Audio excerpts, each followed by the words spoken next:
Alors, bonjour à tous, merci de votre présence ce matin. Et je remercie aussi Kamel Daoud de sa présence parmi nous aujourd'hui. Je suis assez heureuse de voir que la salle est comble. Je vais être assez brève parce qu'il y a une belle et longue rencontre qui nous attend ce matin. Kamel Daoud, vous êtes le deuxième lauréat du choix roumain de la liste Goncourt.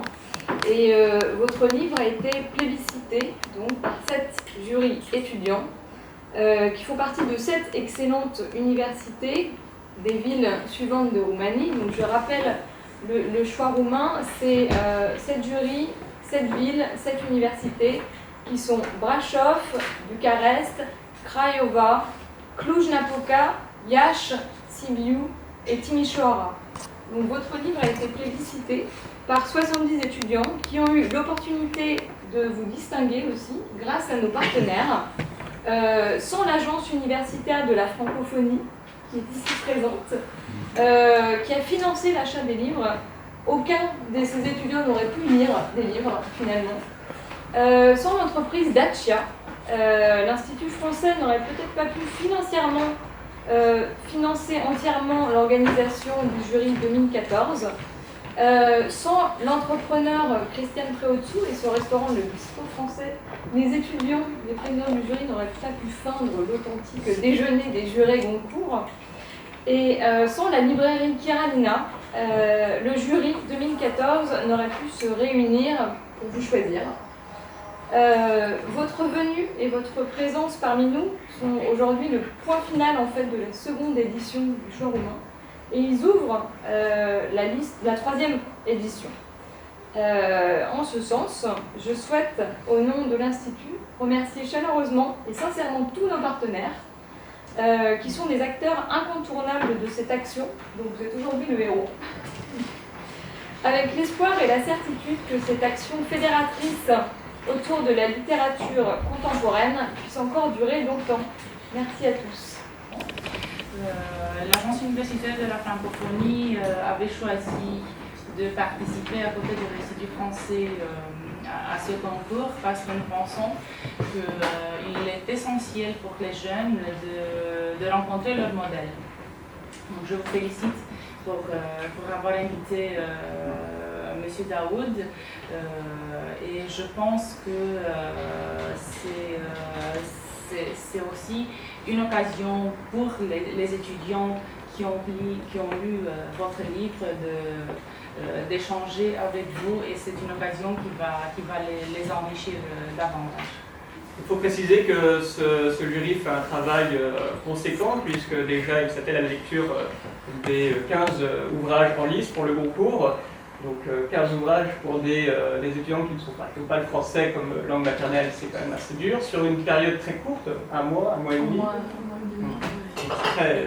Très intensif comme travail. Et ce travail débouche sur la production de petites chroniques, de comptes rendus de lecture, publiées dans cette revue, donc la revue des étudiants francophones du département de français de l'Université de Bucarest. Et dans cette revue que nous voulons vous offrir au nom du département de français, vous retrouverez trois chroniques consacrées à notre contre-enquête. Les 3 auteurs de ces chroniques sont là et je pensais que ce serait intéressant de commencer par leur laisser la parole, c'est-à-dire de prendre connaissance de leur compte rendu de lecture avant d'entrer dans le vif du sujet. Donc peut-être Laura, si vous voulez bien commencer par... Oui, je disais tout à l'heure que ça a l'air un peu bizarre de s'autociter, surtout devant Monsieur Daoud. Donc j'écrirai à ce moment-là les choses suivantes. Témoignage d'un parcours intérieur qui vise à rétablir non la justice des tribunaux, mais celle des équilibres. Et là, c'était une citation. Meursault contre-enquête décèle l'invention de l'espace contre-littéraire, où le regard de celui malmené par l'histoire se mêle à la nova vita d'une âme reconstruite par la force de l'aveu. Élargissant la typologie narrative par l'extension du domaine de la conscience, Kamel Daoud dépeint les tours et les détours qui anticipent sur la rencontre symbolique de Caïn et d'Abel, de Meursault et du frère de l'arabe tué par celui-ci. L'intelligible se construit par l'approche du sensible, mais aussi par la peur d'assister à la conversion de son propre regard dans la vision de l'autre. Et là je cite, « Je n'aime pas le regarder dans les yeux, car il va en profiter pour entrer dans ma tête, s'y installer et jacasser à ma place en me racontant sa vie. » La réalité discursive se situe, selon Kamel Daoud, dans un purgatoire de l'autoria, où l'énoncé purement intuitif risque de devenir l'énonciation qui va confisquer le sens de l'histoire même. Analyse sans décompression des coulisses de l'indépendance algérienne et récit de l'âme tiraillée entre le désir de punir le mal qui a ravagé une famille et l'autonomie d'une sensibilité hantée par la figure d'une mère vorace et affolée, Meursault contre enquête exploite la méthode fétichiste de l'objet inlassablement façonné par la force obsessionnelle du souvenir. Ce n'est pas l'intérieur qui est mis en jeu, mais sa dimension supérieure, l'intimus, car ce mot est doué, selon Barthes, non seulement d'un sens, mais aussi d'une valeur. Tout ce qui est intime devient spontanément immédiat. L'intimité est le présent même. Le signe avant-coureur de cette perspective est une formule littéraire qui privilégie l'invention de l'espace dans le cadre du témoignage-reportage. En racontant les affres d'une vie qui lui a fait subir les contre-coups d'un cri absurde, Haroun relâche la tension d'une âme qui s'est vue prise entre les feux et les contrariétés du cœur de la mère. Faire parler pour exprimer un désir de transgression et la thérapie littéraire, comme auteur qui se veut jumelé avec Camus, offre à son personnage tout aussi coupable que Meursault. Ce qui tarote n'est pas le geste, mais le décalage, le fait d'y être arrivé trop tard, car l'heure du crime ne semble pas en même temps pour les peuples. Le syllogisme de Tchoran, qui ouvre le roman de Daoud, s'actualise de manière dostoïevskienne. On ne condamne pas le meurtre, mais une sauvagerie qui n'a pas su s'unir à celle des autres, à celle qui aurait pu la rendre légitime, car déjà historique. Le crime de Meursault est l'expérience totale de la réflexion, tout comme celui d'Haroun est l'expérience intégrale du désamour. Chacun des deux est définitif, chacun ôte toute possibilité de rattrapage. La deuxième partie de Meursault contre enquête remonte de ce point de vue à une dissertation sur la relation entre mère en tant que femme et femme en tant que bien aimée. Toute ressource du discours amoureux est tarie. La conséquence phénoménologique du crime est l'absence logique de l'amour, car il suffit de tuer une seule âme pour avoir tué l'humanité entière. Le désir d'apprendre une langue capable de faire barrage entre le délire de ma mère et moi explique en fait la nécessité d'inventer une langue du métacrime. Et là je cite encore une fois, « J'ai tant de fois souhaité tuer Moussa après sa mort pour me débarrasser de son cadavre, pour retrouver la tendresse perdue de ma, pour récupérer mon corps et mes sens.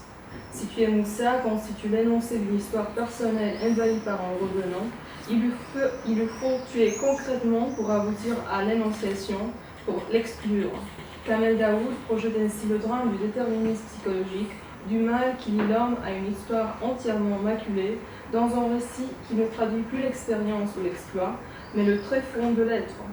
Meursault contre enquête n'est pas l'histoire d'un peuple, mais une balade sur la constitution de l'écoumène, sur la réalisation par la déréalisation des motifs et des causes qui s'entrechoquent avant de laisser émerger la carte de l'être en tant que noyau de la conscience. Et bon, c'était ça. Le choix roumain de la liste Goncourt, et plus récemment, vous avez reçu le prix Goncourt du premier roman en 2015 pour ce roman. Le roman est en cours de traduction sous le titre Cazul Meursault contre enquête.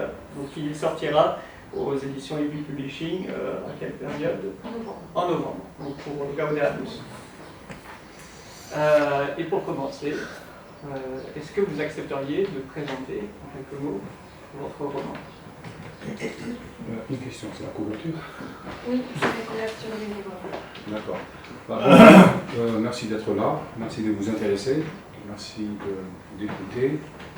Le problème, c'est qu'après avoir écouté un petit peu les trois chroniques, j'en sors avec l'impression d'être plus intelligent que je le suis réellement. C'est assez étonnant quand on parle de vous, alors que quand on écrit, quand on écrit un roman, on ne pense pas y avoir mis autant de choses. Ce sont les lecteurs qui lui donnent vie, qui font qu'un livre n'est rien sans son lecteur. il y a de grands écrivains qui ont exploité cette relation comme Borges qui me fascine. Donc, pour parler de ce roman, je ne sais pas ce qu'il faut dire. Bon, c'est un roman dont vous connaissez l'histoire, et en parenthèse, je remercie les gens qui l'ont lu, qui ont voté, qui l'ont élu, qui ont choisi. Ça m'a touché. Pourquoi? Parce que, comme je l'ai dit hier lors de la rencontre dans la villa, je suis algérien et francophone. Et vous savez, quand un Algérien francophone écrit sur Camus, généralement c'est le bon et le mauvais mélange. C'est-à-dire pour relancer des polémiques qui sont très anciennes dans cette relation entre l'Algérie et la France. Et quand j'ai vu que ce roman intéressait d'autres sphères culturelles que la France et l'Algérie, j'ai pensé que je commençais à réussir quelque chose. C'est-à-dire sortir de ce couple-là pour raconter une histoire qui puisse intéresser les autres cultures. Et c'est pourquoi le prix du choix romain m'a touché. Parce que cela voulait dire à mes yeux que je commençais à être compris et lu en dehors de la nationalité française et de la nationalité algérienne, c'est-à-dire en dehors des conditionnements historiques entre les deux pays. Et ça, c'était très important pour moi. Je l'ai dit dans une émission de télévision française, je rêve du lecteur sain. C'est-à-dire, je rêve d'autres lecteurs que le français et l'algérien. Parce que j'ai dit que le lecteur français et le lecteur algérien sont deux lecteurs malades de l'histoire. Une longue histoire, violente, douloureuse, tragique, qui n'en finit pas jusqu'à maintenant. Et donc, ces deux lecteurs ne peuvent pas lire un roman comme L'étranger ou un roman comme Meursault d'une manière saine, d'une manière naïve. On pense toujours à notre histoire. C'est ce qui a piégé plus ou moins Albert Camus. Donc, quand on voit qu'un roman humble comme celui-là est lu par d'autres cultures, par d'autres langues, par d'autres sphères, pour moi c'est une réussite. C'est la principale réussite. Quand je vois que ce roman est traduit dans 2 dizaines de langues, pour moi c'est la principale réussite. Le monde n'est pas à enfermer dans le couple algéro-français. Donc ça c'était pour la parenthèse. Maintenant pour le roman, je pense qu'un jour ou l'autre, il devait être écrit par moi, par quelqu'un d'autre. L'étranger d'Albert Camus est une œuvre majeure du XXe siècle et de la littérature humaine contemporaine et même de la littérature. On y raconte la condition humaine avant de raconter un meurtre. On y raconte quelque chose que nous vivons tous à un moment ou à un autre, la découverte de l'absurde. Je crois que ça arrive dans la vie de chacun. Et je crois que l'absurde est solutionné selon chacun par un dogme, par des rites, par le choix d'une religion, un engagement, la rencontre, un amour, je ne sais pas. Le monde réel est intolérable. Il faut qu'on l'habille avec un récit et une excuse ou une histoire. Et c'est pour ça que je pense que L'étranger d'Albert Camus est un grand moment de la littérature, parce qu'il nous rappelle l'essentiel, notre condition humaine. Je crois que le roman qui ressemble le plus à L'étranger d'Albert Camus, paradoxalement, c'est Robinson Crusoe. Parce que pour moi, L'étranger est une Robinsonade malheureuse. Robinson, l'homme blanc, alias Meursault, tue Vendredi, alias Lara, au lieu de le convertir, au lieu de le sauver. C'est vraiment l'impasse de la civilisation occidentale. C'est-à-dire on arrive de la période où l'homme blanc civilise une île et convertit un homme, qui ne sait pas d'ailleurs si c'est un homme ou pas, à ce moment-là où il le tue. Et Haroun le dit, Robinson tue Vendredi, puis il commence à errer tout seul dans l'île, jusqu'à sa mort. Je crois que L'étranger d'Albert Camus est une Robinsonade et que la piste, je n'ai pas encore lu des thèses sur ça ou des recherches sur ça, il faut une lecture de L'étranger par une relecture de Robinson Crusoe. Je le pense sincèrement. Et donc, cette étrangeté m'avait fasciné au début. Et je pense que la fable du meurtre d'un arabe par quelqu'un qui avait un nom, alias Meursault, devait tôt ou tard être réécrite dans l'autre sens. Et je l'ai toujours dit, ça a été difficile à expliquer en Algérie, que ce n'est pas une histoire de vengeance. C'est très difficile quand on est l'arrière-petit-fils d'une guerre, c'est très difficile de parler de quelque chose qui s'appelle la justice et de la dissocier de l'idée de vengeance. C'est très difficile. Donc, c'était une sorte de fantasme, de pouvoir écrire une histoire qui puisse faire apporter l'équilibre des choses, qui puisse dépasser l'histoire justement. Ça c'était important. Bon, c'est ce que je dis maintenant face à des universitaires, parce que quand j'ai écrit, j'étais beaucoup moins intelligent que ça. J'ai écrit une histoire qui me plaisait.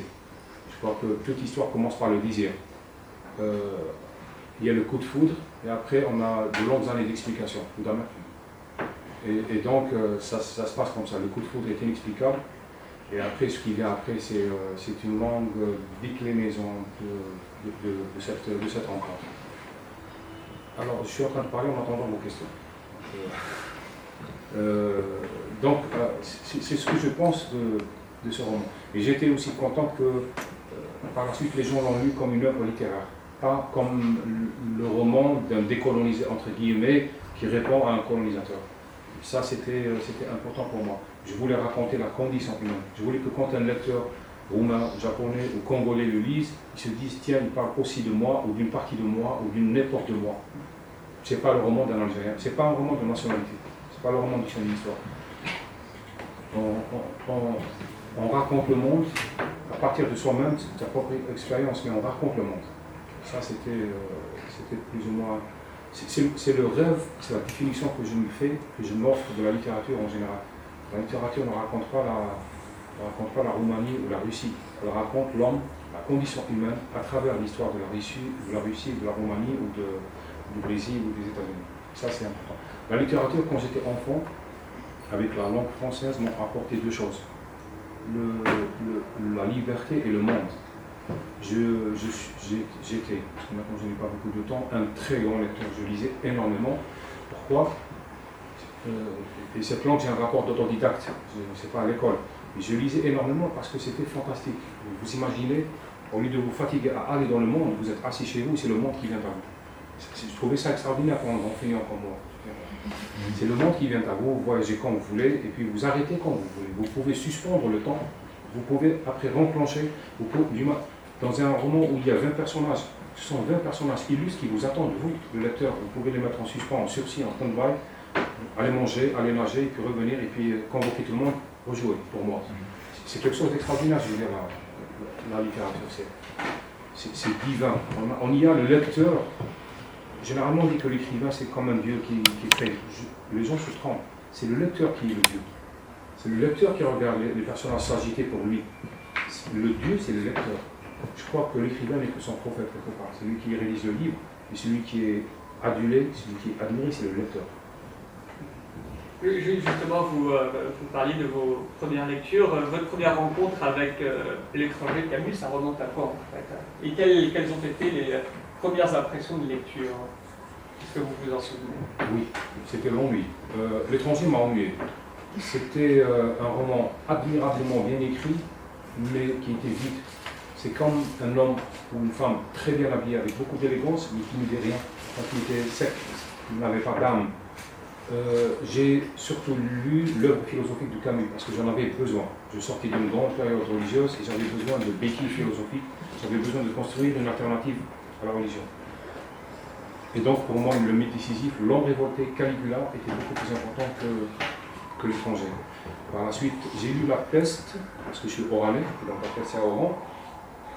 Et j'ai lu L'étranger, mais le roman qui m'avait le plus fasciné, c'est La Chute. Et Meursault contre enquête, c'est un hommage à la chute, pas à l'étranger. C'est vraiment, je voulais que tout le monde écoute l'histoire de Meursault, de l'arabe et de son frère, mais que le défi stylistique soit celui d'un hommage appuyé, constant et conscient de la chute d'Albert Camus. Parce que pour moi, c'est son plus grand roman. L'étranger, j'ai lu comme tout le monde. J'ai lu, je ne me suis pas intéressé à l'arabe comme tout le monde. Le propre de la littérature, c'est qu'elle vous fait oublier votre propre condition. C'est comme lorsque vous lisez, vous êtes arabe ou noir ou juif, et vous lisez de grands romans d'aventure, et qui se passe et vous oubliez votre condition, jusqu'au moment où vous comprenez que parce que vous êtes telle nationalité, vous ne pouvez jamais être dans la réalité de... Vous ne pouvez pas être le chevalier des Pardaillans, vous ne pouvez pas être les trois mousquetaires, vous ne pouvez pas. Mais la littérature vous fait oublier votre peau, votre géographie, votre terre. C'est ça ce qui est extraordinaire. Et donc L'étranger, j'ai lu, mais ça ne m'a pas beaucoup intéressé. Au début, je pense que c'était à l'âge de 20 ans. J'ai beaucoup lu et relu l'œuvre philosophique de Camus, ses essais, qui sont pour moi extraordinaires. Ces nouvelles sont très puissantes, vraiment très puissantes. Ce sont des matrices de romans extraordinaires. Mais pas L'étranger, j'ai commencé à le relire avec beaucoup plus d'attention et beaucoup plus de perplexité à l'âge de 30 ans. J'ai commencé à relire autrement. Pourquoi? Il ne m'a pas intéressé parce qu'on y a pu en arabe. Non. Ce qui m'a intéressé dans l'étranger, ce sont les 5 dernières pages. C'est la confrontation entre le condamné à mort et le prêtre. Ce sont les pages les plus sublimes de l'étranger, je le répète toujours. Ce sont des pages que je peux relire seul, pratiquement une fois par semaine, parce qu'elles sont extraordinaires. Je l'ai dit souvent que le seul moment où Meursault s'anime dans l'étranger, ce n'est pas quand il rencontre. Vous imaginez, vous avez une très belle femme dans les bras, il fait très beau, vous êtes dans la mer, il est insensible. On le condamne à mort, il est insensible. Il tue quelqu'un, il est insensible. Et quand il rencontre le prêtre, il s'emporte. Parce que la question fondamentale de l'étranger, c'est la question du Dieu. Comment l'assumer, le refuser, s'en libérer ou s'en passer. C'est ça la question. Donc à partir de l'âge de 30 ans, j'ai relu l'étranger, pas pour sauver l'arabe, mais pour rencontrer cette façon qu'avait Camus de résoudre la question religieuse, la question du Dieu. C'est ça ce qui m'avait intéressé. Et Meursault contre enquête. On peut y lire aussi une sorte de continuation sur l'étranger de Camus. Oui. On peut y lire une variation sur l'étranger. Oui. On peut y lire la confession sur la condition humaine d'un Algérien maintenant. Oui. Un hommage à la chute. Oui. Mais d'abord, surtout, c'est un roman religieux. La question fondamentale pour moi, c'est la question du Dieu. Parce que c'est la question de la liberté. C'est ça le plus important. Si vous me permettez, je voudrais juste glisser une petite question parce que cela me hantait pendant que je lisais une fois et puis quand je l'ai relu, je suis restée avec cette impression que le roman est centré sur l'imaginaire de la mer. Parce que, évidemment, j'ai pas lu un roman politique, j'ai pas lu un roman de confrontation entre un auteur et un autre auteur, mais j'ai lu un roman qui a commencé par « Aujourd'hui, Ma est encore vivante ». Et il me semble que le point de sensibilité le plus intense est justement l'image de la mer. Et je me demandais quel a pu être votre rapport avec cet imaginaire de la mer. Pourquoi juste... on peut trouver des réponses dans la littérature, dans l'anthropologie, dans la psychologie, ainsi de suite. Et je me demandais quel a été votre rapport à vous avec cet imaginaire centré sur la mer. Parce qu'à un certain moment dans le roman, j'arrive pas à trouver la citation, vous dites c'était la mer qui avait commis le crime. Oui. Et ça c'est vraiment dur à porter. Parce que ça a l'air d'une révélation et en même temps on a envie de relire comme si le roman était construit sur toute une autre sensibilité et on ne l'avait pas délivré dès le départ. C'est vrai. La mère, c'est le personnage principal de ce roman. Elle ne dit rien, mais tout le roman est construit autour de son silence.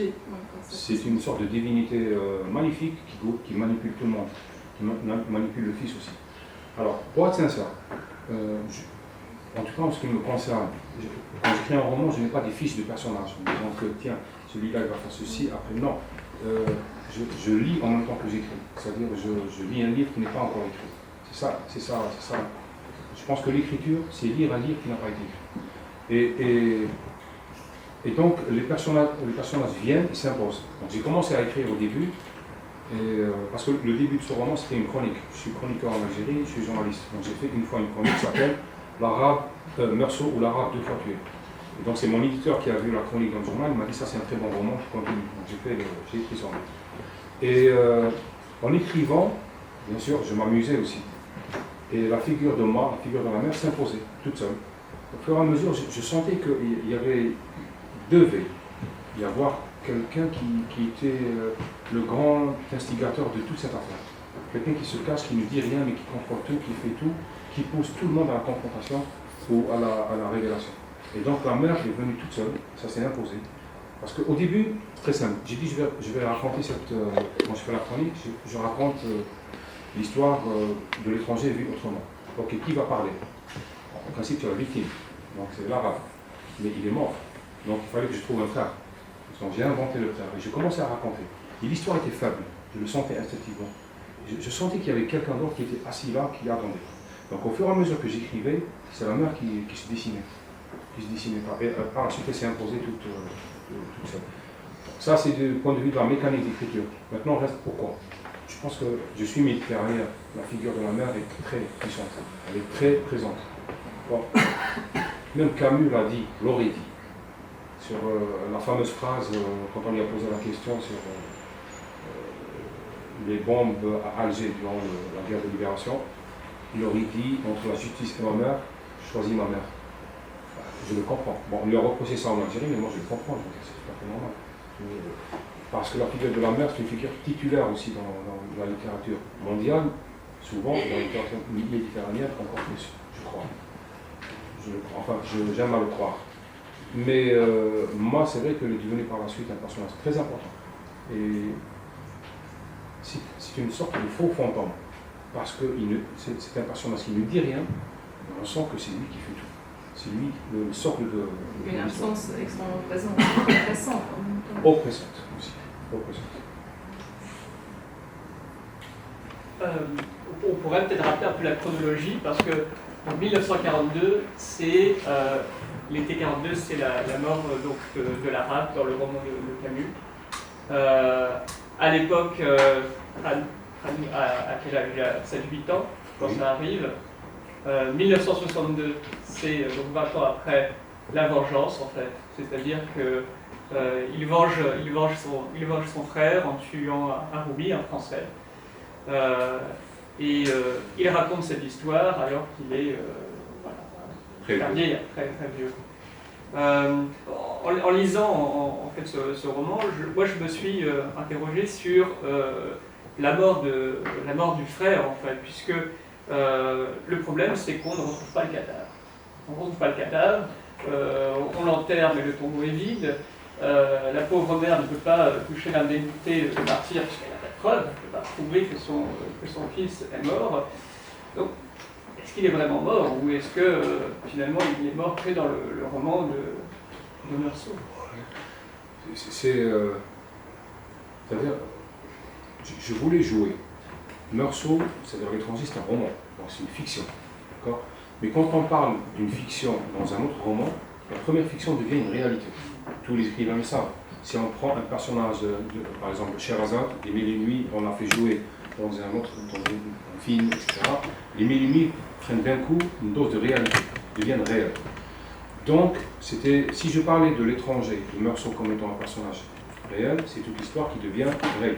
Sauf qu'il fallait aussi garder à l'esprit que c'est une fiction. D'accord ? Donc, je voulais souligner ce caractère de la fiction. C'est-à-dire qu'il n'y a pas de traces, il n'y a pas de preuves, il n'y a pas de cadavre, il y a juste de la douleur. Et ça, c'était important. Pourquoi ? Je voulais souligner aussi, je l'ai compris par la suite, le poids extraordinaire du fantasme et de l'imaginaire dans notre propre représentation du passé. C'est-à-dire, parfois, ce n'est pas parce que les choses sont imaginées qu'elles ne sont pas vraies. Parfois, on imagine quelque chose, une raison, dans son enfance, et elle devient la douleur de tout un âge, de toute une vie, alors qu'elle est imaginaire. On met toute une vie à comprendre que le serpent qui nous a fait peur n'était qu'une corde. Mais le fait est là, c'est que l'idée qu'on se faisait de cette corde comme étant un serpent a conditionné 20 ans de votre vie, de votre peur. Donc je voulais aussi souligner ça. Et je trouvais que c'était amusant de raconter l'histoire de la douleur d'un personnage qui a souffert toute sa vie, pour deux raisons. La première, c'est qu'il y a eu un meurtre, donc il y a un cadavre, et la deuxième, c'est qu'il n'y a pas de cadavre. Donc la première, c'est qu'il n'arrivait pas à se débarrasser du cadavre de son frère qui est dans sa tête, et la deuxième, c'est qu'il n'arrivait pas à trouver le cadavre dans la vie réelle. Ça s'appelle un deuil. On n'arrive pas à faire le deuil sans enterrement. Quand quelqu'un disparaît dans votre famille, ça se passe un petit peu dans les guerres, ça s'est passé chez nous, ça s'appelle les disparus, vous ne pouvez pas, quand vous ne pouvez pas enterrer, le cadavre est dans votre tête. C'est pour ça que les familles des disparus demandent à voir le corps, demandent à enterrer.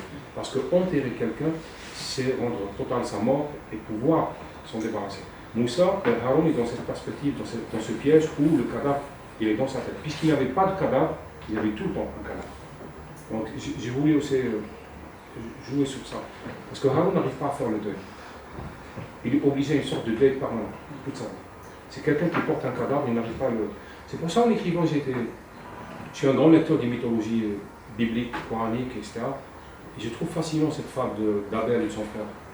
Le fait qu'il n'arrive pas, il le tue, mais il ne sait pas comment l'enterrer.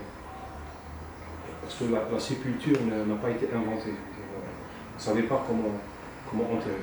Donc il est là, et Haroun il est là avec un cadavre, il ne sait pas où l'enterrer, mais comment l'enterrer. Qu'est-ce qu'on doit faire? C'est comme la fable d'Abel et de Cain, mais avec un Dieu qui ne parle pas, qui n'envoie pas des oiseaux pour vous expliquer comment enterrer les cadavres. Et alors je me pose la question si l'état de celui qui se met en tête ou qui doit dépeindre ce monde intérieur est un état de peur, est un état de deuil, et l'état de quelqu'un qui se pose tout le temps la question s'il doit suivre la thérapie de dire l'histoire jusqu'à la fin. Est-ce que vous avez ressenti cela pendant que vous étiez en train d'écrire? Je veux dire, enfin, c'est un lieu plus ou moins commun de dire que la littérature peut fonctionner comme une thérapie, mais je vous demande maintenant, je profite de votre présence pour vous le demander parce que vous avez suivi ce parcours. Est-ce qu'il y a un état mental qui détermine ce que vous êtes en train d'écrire? Est-ce que vous avez eu ce sentiment de deuil? Est-ce que vous avez ressenti la peur? On ressent ce que ressent son personnage, on le conçoit. C'était ça plus ou moins la question. Oui. Mais fatalement, un ressentiment il ne devient pas. Il faut choisir les bonnes images, les bonnes métaphores pour que ce que vous ressentez soit transmis au lecteur. Ça, c'est important. Est-ce qu'après un roman, quand on finit un roman, il y a un soulagement? Oui. Sinon, moi, je n'écris pas. Je n'écris pas parce que c'est pas un gagne-pain pour moi. Je gagne beaucoup plus d'argent en étant journaliste que lorsque je faisais des romans qui étaient plus ou moins vendus en Algérie. Pour moi, écrire, c'est une nécessité, c'est une obligation. En quel sens? J'aurais voulu ne pas le faire. Je l'ai fait quand j'étais gamin parce que je devais lire des livres que je ne trouvais pas quand j'imaginais des histoires. Et après, c'était le seul moyen de ne pas s'ennuyer, de ne pas tomber dans l'oisiveté et de dire les choses, de témoigner sur son époque et surtout de ressentir justement une sorte de soulagement.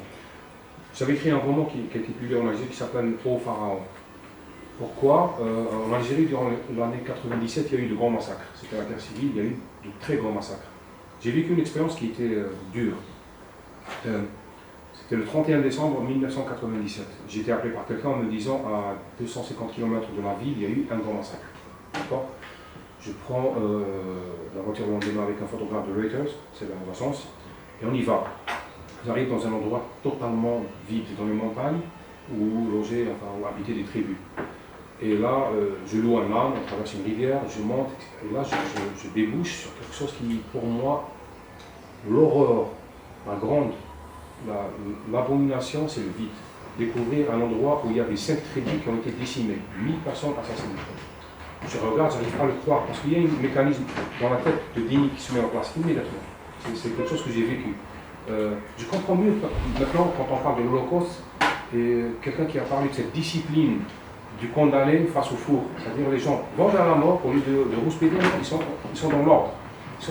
Ils respectent la file d'attente. J'ai compris cette mécanique parce que quand on est face à ce qui est horrible, il y a un mécanisme de Dini, comme s'il dit non, ça n'existe pas, ça n'existe pas. Et donc j'ai vu tout ça. Je rentre à la rédaction 2 jours après, j'écris l'article, le jour même le lendemain, et l'article c'était près de 1000 morts je donnais l'endroit, à Hatchkala. Et le directeur de la rédaction fait une réunion, ils me disent on ne peut pas donner les chiffres. Pourquoi? Ils disent c'est invraisemblable. J'étais en colère, j'ai ressenti ce que ressentait le personnage de Gabriel Garcia Marquez dans 100 ans de solitude. Quand il revient il raconte, mais personne n'arrive à le croire. Même mes collègues, mes propres amis me disaient, mais quand même, il n'y a pas d'exagération, est-ce que tu es sûr des chiffres? Non, il y avait entre 800 et 1000 morts. Et personne ne voulait le croire. J'étais en colère, mais vraiment j'étais en colère contre tous les gens, je criais, j'ai pleuré, etc. Et après, 5 mois après, je suis revenu sur place, j'ai fait un autre reportage. Le titre a été corrigé le lendemain dans les journaux, c'était des dizaines de morts. Ils ont enlevé 1000 pour mettre des dizaines, parce que personne n'arrivait à croire. Le gouvernement a nié, bien sûr, ils ont minimisé les chiffres, etc. 6 mois après, j'écris ce roman, qui s'appelle Ô Pharaon, pour raconter l'histoire de ce chiffre. Pourquoi? Parce que j'estimais que je ne pouvais pas le taire. Je devenais fou, parce qu'il fallait que j'écrive cette histoire pour que le journalisme ne suffisait pas, il fallait un témoignage écrit sur ce chiffre-là. 2011, l'ancien chef du gouvernement a fait une conférence de presse et a dit effectivement il y a eu 1000 morts là, mais on ne pouvait pas le dire pour ne pas provoquer une panique nationale, etc. Ça c'est pour vous parler de la littérature. Parfois les raisons sont intimes, parfois les raisons parce que les mots ne suffisent pas, parfois parce que l'exercice du témoignage ne suffit pas. Un article ne suffisait pas pour dire un chiffre, quand j'ai écrit ça.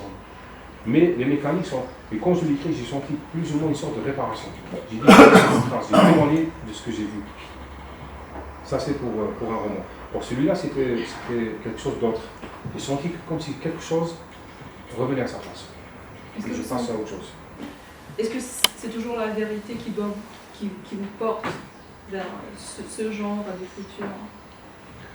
Oui. Voilà. Grosso modo, pour reprendre une phrase de Yourcenar, il y a deux choses. Il y a la vérité et il y a l'exactitude. L'exactitude, elle est à la portée de l'homme. La vérité, c'est quelque chose de très dangereux. Dans la littérature, j'aime la vérité. Mais dans le style, j'aime l'exactitude. Pour faire les deux.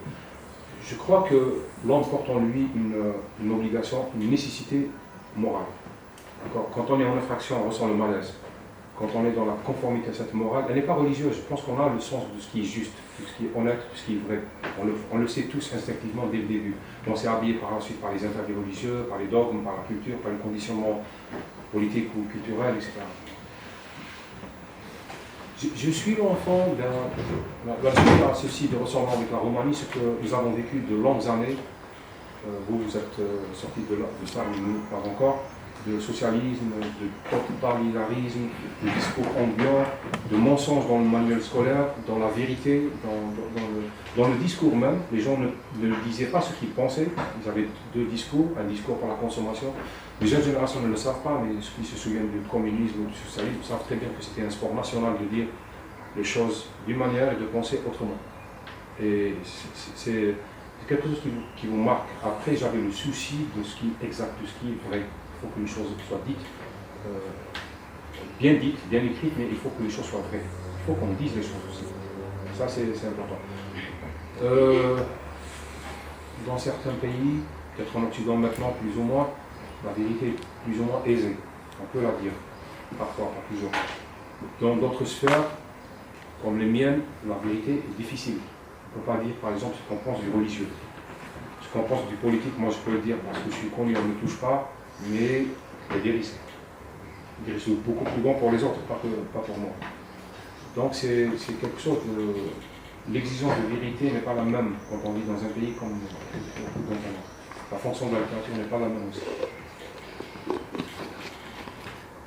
Étant donné que vous avez affaire ici à un public d'étudiants francophones, qui ont fait le choix du français, est-ce que vous pourriez nous parler un peu de votre rapport à la langue française ? Vous dites parfois que le français pour vous est un bien vacant. Et on retrouve cette idée dans Meursault contre-enquête. Est-ce que vous pourriez nous en parler un petit peu? Et puis nous dire aussi pourquoi vous avez fait le choix de rédiger ce premier roman en français. Alors, l'expression bien vacant, il faut que je trace un petit peu rapidement l'histoire de l'Algérie. L'Algérie a été colonisée par plusieurs peuples. Le dernier en date sont les Français. Et quand ils sont partis, la langue est restée. Un des plus grands écrivains algériens qui s'appelle Katib Yassine a dit que le français est un butin de guerre. C'est-à-dire il y a eu une guerre, nous avons gagné, nous avons un butin de guerre.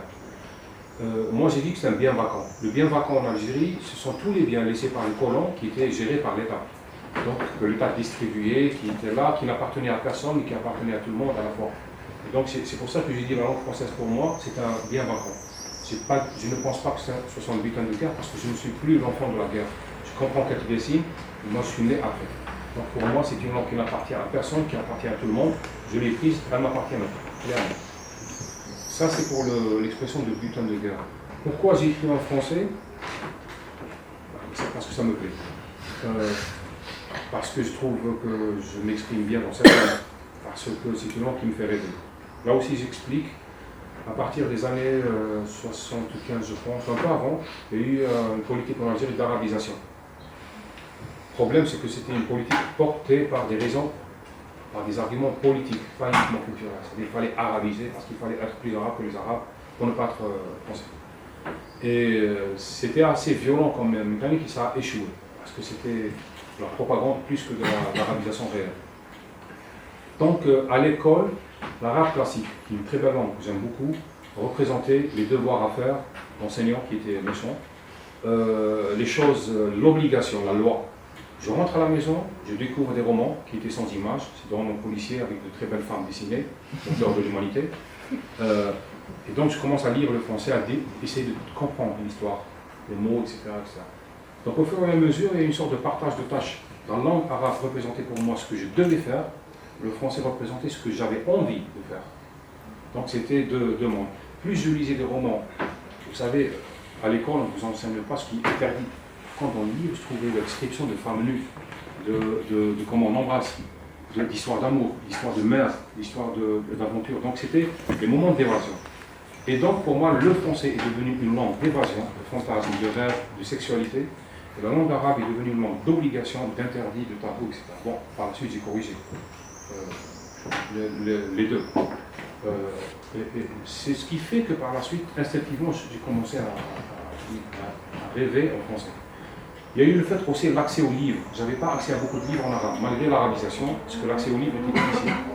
Par contre, dans la maison, le seul qui savait lire et écrire, c'était mon père, et qui était militaire, qui était gendarme. Donc, je ne vivais pas avec lui, je vivais avec mes grands-parents qui étaient totalement illettrés. Donc, dans la maison, on avait à peu près une vingtaine de romans, qui, je crois, appartenaient à mon père. Donc, j'avais commencé à. C'était des romans d'adultes, je veux dire, pas d'images, je commençais à lire à partir de ces romans-là, et j'ai découvert tout un monde. C'était vraiment quelque chose de fantastique. J'ai découvert aussi ce qu'est le mensonge. Parce que quand j'étais enfant, mon grand-père, parfois je m'absentais de l'école quand j'ai découvert un très bon roman. Donc je m'absentais de l'école parce que j'étais asthmatique, en disant que je suis malade, je ne peux pas aller à l'école, je passais la journée à lire. Et mon grand-père, qui était un analphabète, qui avait un respect immense pour le livre, il disait ne le dérangez pas, il est en train de réviser. Ça, je sentais un petit peu que je sentais de la culpabilisation, franchement. Parce que je me suis dit, dès le début, c'est parti sur un mensonge.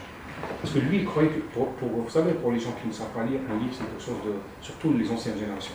Et moi, je lisais autre chose, je lisais de Jules Verne, etc., ça n'avait rien à voir. Et pour pouvoir lire beaucoup, chaque fois, je disais que j'avais une crise d'âme. Donc, je restais à la maison pour lire. Donc, c'est assez complexe comme histoire de la langue. L'autre version, c'est que c'est une langue que j'ai découvert tout seul. J'ai corrigé par la suite les définitions parce que le premier dictionnaire, je l'avais possédé à l'âge de 16 ans, je crois que j'avais eu accès à un dictionnaire pour pouvoir signifier vraiment avec exactitude le mot. Sauf que j'avais découvert le sens avant. Je connaissais grosso modo le sens des mots avant, bien avant. Le dictionnaire ne m'a pas beaucoup aidé, il m'a aidé à identifier certaines nuances. Donc c'est à peu près. J'en parlais avant-hier, même pour les règles de conjugaison d'orthographe, je ne les connais pas, jusqu'à maintenant, je ne peux pas les formuler, mais je les connais. Je veux dire, je connais le temps, conjugaison, je connais le rythme de la phrase, etc.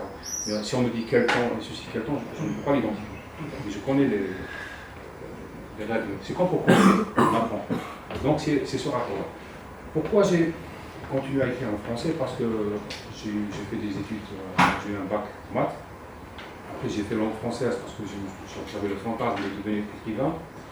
Après, je suis devenu journaliste francophone parce qu'il fallait gagner de l'argent.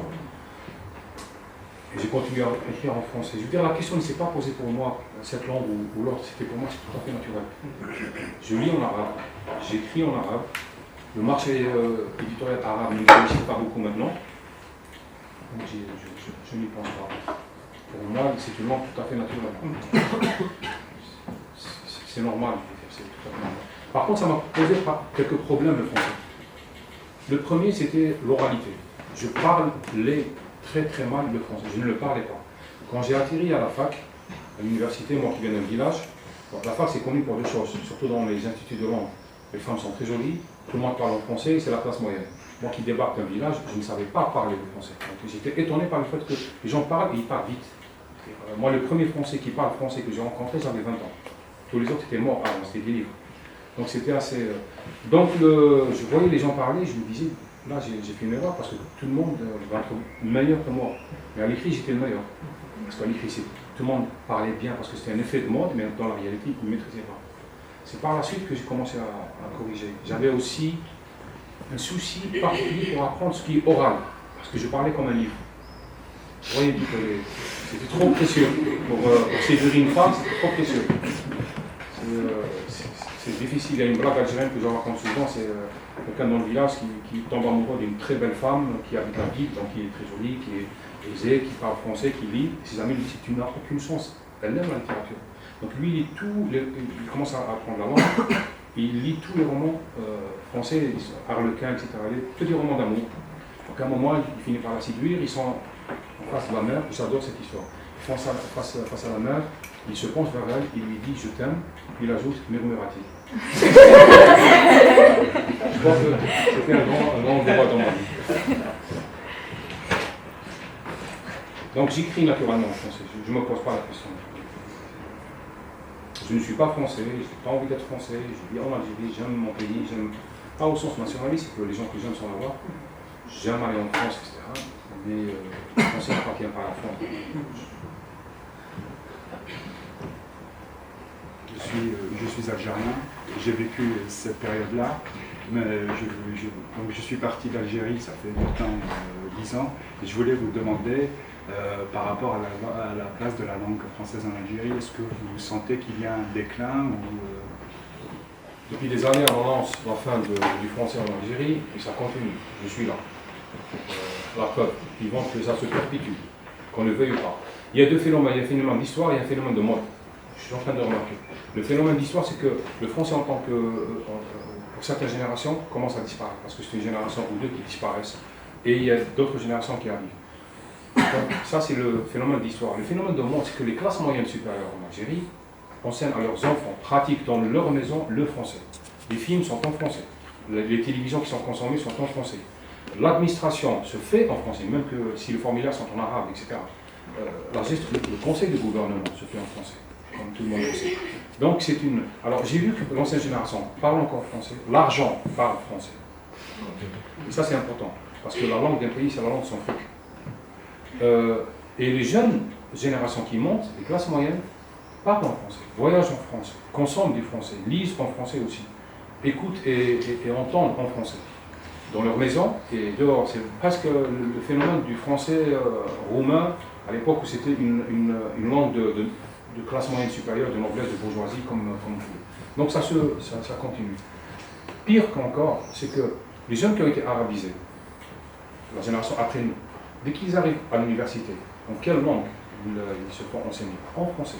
Donc j'ai vu des jeunes promotions, dès qu'ils arrivent à la fac, en train de rétropédaler pour réapprendre le français très vite. Parce qu'ils n'ont pas le choix.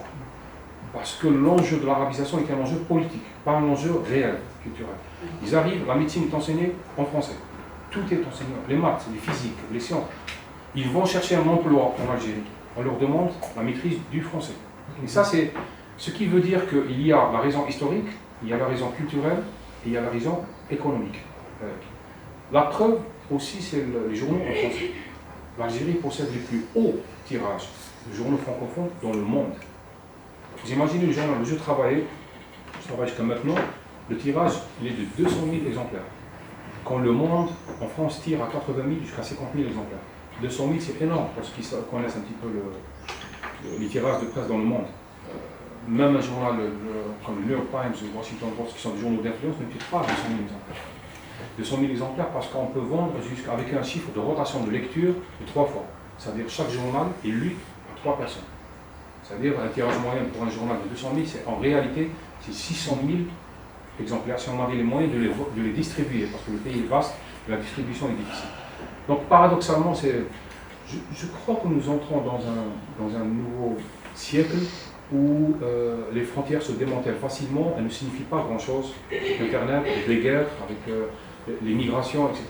Et je crois que les cartographies linguistiques ne correspondent pas exactement aux cartographies géostratégiques, c'est-à-dire quelle frontière et quelle frontière existe. Donc une langue c'est comme ça. Actuellement en Algérie, par exemple à Oran, il y a un phénomène extraordinaire, l'apprentissage de l'espagnol. Les inscriptions en espagnol dépassent depuis 2 ans les inscriptions en langue française. Je parle des instituts de Cervantes et les instituts français. Pourquoi? Pour des raisons très simples. L'Espagne est très proche, les visas sont très faciles, les gens passent leurs vacances là-bas, ils s'installent en Espagne, et puis il y a énormément, crise économique oblige en Espagne, il y a énormément d'entreprises espagnoles qui viennent s'installer en Algérie, notamment à Oran. Donc ils recrutent. Donc les jeunes apprennent l'espagnol, apprennent une langue de perspective d'emploi. C'est-à-dire Les Anglais, c'est très loin, on ne voit pas le rapport, ça sert à quoi? Et puis, il n'y a pas. Ça se prépare, je ne pense pas qu'on décrète. Ok, demain, tout le monde, vous faites du serment. Non, il faut préparer, il faut des livres, il faut des écrivains, il faut une visibilité, il faut des échanges, il faut séduire. Il faut séduire. Il faut qu'il y ait un rapport de désir aussi. Il faut provoquer le désir. Une langue se désire. C'est comme une langue se désire, c'est comme un baiser. C'est comme embrasser quelqu'un. D'ailleurs, on le fait avec la langue pour les deux cas. Et c'est comme ça, je veux dire. On ne peut pas décréter. Ok, bon, demain on fait du serbe ou du japonais ou du chinois. On ne peut pas. Ça se désire. Il faut qu'il y ait un besoin, une nécessité. Il faut qu'il y ait de l'imaginaire qui s'échange. Il faut qu'il y ait des voyages, des contacts humains, etc. Et ça vient. C'est pour ça que ça a échoué en Algérie. Cette décision de transformer en anglais par réaction à. C'est comme histoire d'amour, je n'aime pas, et divorcer, donc je vais sortir avec sa copine pour lui faire mal. Donc ça ne tient pas la bouche. C'est comme ça, c'est à peu près comme ça. Donc il y a ça d'un côté, et c'est pour ça qu'il y a eu rejet plus ou moins, pas rejet, mais l'arabisation, ça n'a pas marché. Parce que ça a été imposé comme une volonté politique oppressive. En Kabylie, c'est une région où ça a fait énormément de mal, où on a culpabilisé et criminalisé toute la région de la Kabylie pour pouvoir dire ah oui, nous les Arabes, eux, ce sont des traîtres. Et ça a été finalement rejeté. Et c'est pour ça que ceux qui ont repris cet enjeu linguistique, ce sont les islamistes par la suite, qui jouent sur les deux registres, islam et arabité. Donc ça n'a rien à voir. L'islam c'est une religion, l'arabité c'est une culture, donc ils jouent sur les deux. Donc, ils ont repris toutes les générations qui n'avaient pas de perspective d'emploi à leur compte. C'est leur base la plus solide. Donc c'est une langue se désire, pas l'imposer. Donc en Algérie, ils ont essayé parce que nous avons vécu ce que vous avez vécu en Roumanie, c'est-à-dire le dirigeant, le père du peuple, croit que ce qu'il signe est le réel. Bon, demain je signe que tout le monde fait ceci, donc c'est le réel. Non. Le réel, c'est pas un décret. Le réel, c'est le réel. J'ai une question sur le livre. Pourquoi avez-vous choisi d'écrire ce livre en style direct, tutoiement au lecteur, qui personnellement me paraît une forme d'expression assez agressive pour les lecteurs, enfin pour moi personnellement? Bon, 3 raisons. La première, c'est que je voulais rendre hommage à la chute. La chute de Camus, c'est un faux dialogue, c'est un monologue qui dévore l'autre, qui ne laisse pas parler. Il parle tout le temps, je voulais ça. La deuxième, c'est mon style d'écriture. Chaque écrivain a plus ou moins. Il y a des écrivains qui aiment des personnages classiques, c'est le roman classique. D'autres qui aiment parler, qui inventent de faux jeux, de fausses premières personnes, notamment quelques écrivains américains. D'accord? Il y a des écrivains qui aiment ce rapport direct au lecteur. Donc, ça dépend. C'est là où on se sent le mieux. Et donc, moi j'aime bien les personnages qui racontent une histoire qui se passe dans leur tête.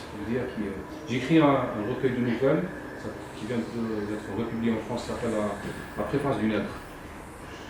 Et ce sont 5 histoires qui commencent par le jeu. Ce sont 7 personnages de l'Algérie qui racontent. Et pourquoi la préface du Nègre? Le Nègre, c'est un métier. Donc, vous écrivez pour quelqu'un et c'est lui qui signe. Vous connaissez un petit peu c'est-à-dire Kamel Daoud est très célèbre, donc il n'a pas beaucoup de temps d'écrire des romans policiers. Ce sont 2 ou 3 collègues qui les écrivent, ils corrigent, ils voient, etc. Après, il met son nom, ils sont payés. Ça, c'est connu dans le métier. Et un jour, j'avais besoin d'argent, j'ai rencontré un ancien Moudjahid, c'est-à-dire un ancien combattant de la guerre de libération, qui sont très puissants en Algérie, ils ne veulent pas disparaître. Bon, donc il m'appelle, il me dit je te paye et tu écris la biographie de ma vie. J'avais besoin d'argent, j'ai dit oui, c'est une histoire vraie. Et je commençais à écrire. Mais je m'ennuyais, parce que les gens qui vous racontent qu'ils ont fait la guerre, vous savez, ils exagèrent toujours. J'ai abattu un avion avec un clin d'œil, j'ai fait ceci, j'ai fait cela, etc. Je m'ennuyais, mais vraiment. Et après, en rentrant, j'ai écrit, pour revenir aux raisons d'écriture, j'ai écrit une nouvelle qui s'appelle La préface du Nègre. Pourquoi? J'ai imaginé quelqu'un comme moi qui écrit la biographie d'un ancien combattant qui ne sait pas lire et écrire, parce que réellement, il ne savait pas lire et écrire. Et quand il rentre chez lui, il écrit tout à fait une autre histoire. D'accord? Et le lendemain, quand il revient chez celui qui le paye, il lui dit « Tenez, voici, hier j'ai écrit 30 pages. » L'autre, il regarde, il dit « C'est extraordinaire, c'est ma vie. » Alors réellement, c'est pas sa vie. Et quand l'histoire finit, à la fin, Le vétéran de guerre meurt en croyant avoir légué à l'humanité une histoire magnifique, celle de sa vie. Alors que ce n'est pas vrai. C'est juste c'est 200 pages qui racontent tout à fait autre chose. Mais il meurt en croyant qu'il a laissé sa vie, l'histoire de sa vie. Et ce genre d'histoire, on ne peut pas la raconter à la deuxième personne. Ça se raconte à la première personne. C'est une confession. Parce que celui qui a fait cette histoire-là, il mentait. Donc il rétablit la vérité. Quand on rétablit la vérité, on dit je. Enfin, j'aime bien parler par le jeu. Enfin, pour le moment. Le monde est un quoi? Arrive un écrivain, il va sélectionner les meilleurs moments. Celui où quelqu'un attend une femme avec des fleurs, en train d'écouter au téléphone. Tout ce qui est détail, tout ce qui est par exemple l'étiquette qui me fait mal ici, qui me gratte, que je dois enlever, tous les petits détails, on les évacue. On retient la cohérence pour raconter une histoire. Et cette cohérence fait que, quand on lit la biographie des hommes, on croit qu'ils sont allés vers la mort comme s'il y avait un accomplissement. C'est difficile d'expliquer. Comme si le dernier jour était quelque chose, ils doivent dire quelque chose, il y a un épilogue, il y a une fin réelle. Alors que non, on meurt accidentellement, parfois en plein vol, parfois en pleine phrase. Par contre, il y a un premier jour. Je suis né tel jour, ma mère s'en souvient, si elle est là, ou mon père, ou les gens qui sont autour, etc. Peut-être qu'il y a des photos, maintenant il y a des vidéos, etc. Donc, le premier jour existe. Mais la fin d'une vie, c'est un accident. On meurt rarement avec l'idée qu'on a accompli quelque chose totalement. C'est pas un cycle, c'est pas un accomplissement, c'est difficile à... Je ne sais pas si j'ai bien expliqué. Est-ce que vous êtes existentialiste ou vous avez... Je ne sais pas, j'ai peur des étiquettes généralement, mais je crois que l'homme est César. Les courants philosophiques en France, qui sont fascinants, surtout ceux des années 40, 50, 60, ne correspondent pas totalement à ce que moi j'ai envie d'être et ce que je suis. La grande aventure philosophique de ma vie, ça a été, le grand dialogue, ça a été le dialogue avec le religieux. Parce que c'est le problème de mon époque. Les existentialistes avaient un gros problème, c'était la guerre, la deuxième. La Deuxième Guerre mondiale, ils avaient un rapport d'urgence avec l'individu, répondre à l'absurdité de la guerre, à l'horreur, à la monstruosité, etc. Moi, je n'ai pas ce problème-là. J'ai un autre problème. Celui qui me tue au nom d'une vérité qu'il croit posséder. Est-ce que je suis essentialiste? Je ne sais pas. En Algérie, nous sommes un peuple prisonnier du passé. C'est un passé que nous n'arrivons pas à admettre, à compléter, parce qu'il est amputé de beaucoup de vérités, et on nous gouverne au nom du passé, au nom de la guerre de libération, au nom de la légitimité de ce qui en fait cette guerre, etc. Haroun, comme moi, comme les gens de ma génération, nous avons essayé de lutter contre ce passé pour parler du présent. Le présent n'existe pas. Borges a dit une phrase que je trouve admirable à propos d'un écrivain. Il a dit à propos des fascistes. Il a dit les fascistes, les nazis à l'époque, pour eux, le réel est anachronique. Je trouve ça très juste. Ça m'a frappé parce que ça parle de moi. Pour nous, le réel est anachronique. C'est-à-dire le présent, c'est comme une sorte de passé qui n'est pas bien, qu'il faut corriger. Ça, c'est extraordinaire. Et dans l'histoire algérienne, nous grandissons dans le manuel scolaire avec l'hommage au passé, à la guerre de libération, en parlant toujours du passé, des martyrs, de ce qu'a fait la France, etc. Le passé est une religion, vraiment très puissante. Il est très difficile de parler du présent. Dès que vous commencez à débattre, on vous ramène au passé en disant oui, mais en 1962, il y a eu ceci, oui, mais en 1964, et vous avez envie de non, mais en 2015. Et les gens ont presque l'envie de vous dire, mais 2015 n'existe pas. Ce qui existe, c'est le passé, le présent n'existe pas. Mais c'est un rapport très troublant et très handicapant. On ne peut pas concevoir le futur quand on pense tout le temps, on passe sa vie avec un torticolis. Je veux dire, à regarder vers le passé. Mais pourquoi le passé ne passe pas? Parce qu'il n'est pas accepté, parce qu'il n'est pas résolu, parce qu'il n'est pas vrai. C'est comme une névrose individuelle. Vous y retournez. Je crois que c'est Nietzsche qui disait que ce qui n'est pas résolu se répète. Et nous y sommes. Dans cette équation, on répète, on n'avance pas, on répète, on n'avance pas. On est dans le traumatisme.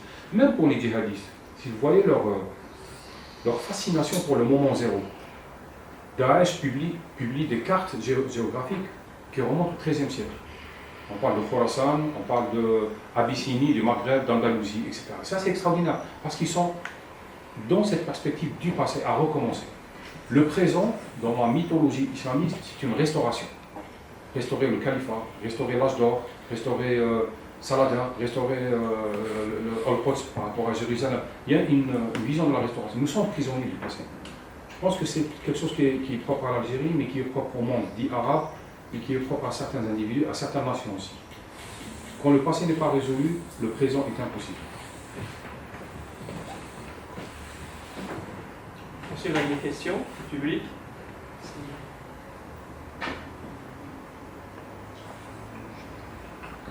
J'ai une autre question. J'aimerais savoir en fait qui êtes-vous, que faire avec votre œuvre artistique, êtes-vous militant et qu'attendez-vous de vos lecteurs, c'est-à-dire quelle réaction attendez-vous au niveau de l'art, de l'œuvre ou de votre compromis plus profond sur des questions religieuses, quelles sont les réactions que vous attendez ou que vous espérez susciter? Je suis journaliste. Je n'aime pas le mot militant parce que je ne le mérite pas. Les gens qui militent en Algérie, il y a des gens qui militent en Algérie dans le monde arabe et ailleurs qui ont beaucoup plus de courage que moi, qui risquent leur vie réellement.